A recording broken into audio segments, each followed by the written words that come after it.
ആയിക്കോട്ടെ, കുട്ടപ്പൻ വേണ്ടി ഞാൻ അതിനും ഓക്കെ.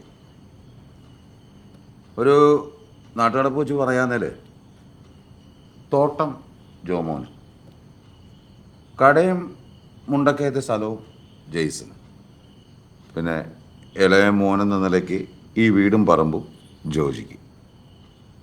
ഇതിലാർക്കെങ്കിലും എന്തെങ്കിലുമൊക്കെ അങ്ങോട്ടും ഇങ്ങോട്ടും ഇച്ചിരി കുറവ് വന്നിട്ടുണ്ടെങ്കിൽ അവരോടൊക്കെ ആയിട്ട് കുറച്ച് സ്ഥലം കിടപ്പുണ്ടല്ലോ, പോരാതിന് അക്കൗണ്ടിൽ കുറച്ച് ഡിപ്പോസിറ്റും ഉണ്ട്.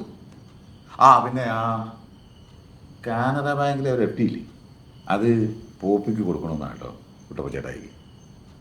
ഇതൊക്കെ ഞാൻ പറഞ്ഞതേ ഉള്ളൂ, തീരുമാനം നിങ്ങളുടേതാണ്. നമ്മളീ കാണിക്കുന്ന ആർത്തി ഉണ്ടല്ലോ, അത് അപ്പൻ്റെ ആത്മാവ് കാണുന്നുണ്ടാവും. ഒരു കുഴപ്പമില്ല, അവിടെ ഇരുന്ന് കണ്ടോട്ടെ. ഇവിടെ കാര്യങ്ങൾ എങ്ങനെ നടന്നു പോകുന്നുണ്ടെന്ന് എല്ലാവരും വിചാരം. കൊല്ലം കുറയായി ഇവിടെ റെസ്റ്റ് ഇല്ലാതെ പട്ടിയെ പോലെ പണിയെടുക്കാൻ തുടങ്ങിയിട്ട്. എടാ, നിന്റെ അധ്വാനം ഇവിടെ ആരും കുറച്ച് കാണുന്നില്ല. പിന്നെ നീ കഷ്ടപ്പെട്ട് പണിയെടുത്തുള്ള കാര്യം എന്നോട് പറയേണ്ട ആവശ്യമില്ല. അപ്പന് വേണ്ടിയേ ഞാൻ ഇഷ്ടം പോലെ മടഞ്ഞിട്ടുള്ളതാ. ചേട്ടായി പണിയെടുത്തിട്ടുണ്ടെങ്കിലേ ആവശ്യത്തിനും കിട്ടിയിട്ടുണ്ട്. ചേട്ടായി ഡൈവേഴ്സ് കേസിനൊക്കെ അപ്പൻ എന്നെ കാശ് മുടക്കിയിട്ടുണ്ടെന്നാ.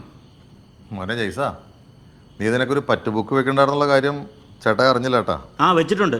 എല്ലാത്തിനും കൃത്യം കണക്ക് ഞാൻ എഴുതി വെച്ചിട്ടുണ്ട്. എൻ്റെ അപ്പനെ എന്നെ അങ്ങനെ പഠിപ്പിച്ചിട്ടുള്ളത്. അതുകൊണ്ടുള്ള അവമാനം ഞാൻ സഹിച്ച്. ഈ വീട്ടിലുള്ളവർക്ക് അഭിപ്രായം പറയാൻ ആദ്യമായിട്ടൊരു അവസരം കിട്ടിയതല്ലേ അങ്കിളെ, ഇത് പറയട്ടെ.